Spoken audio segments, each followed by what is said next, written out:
So, di ami sa among hacienda. So, napalit na namo. Actually, pila atong palitan. 5 million.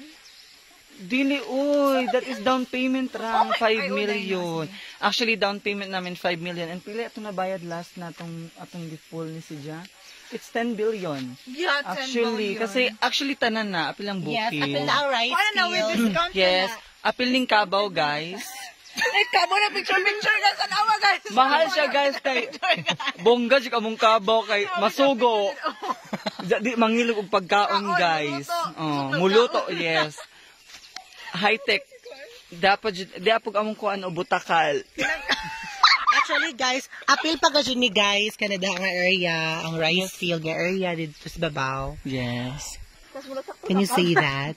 Actually, guys, so kung ma-start na mo o karang patrabaho ning among hacienda nga gipalit, you can visit na. Oh my God, we're so excited. Amo nito tukuran og I'm Kevin. amo nito tukuran og mga businesses.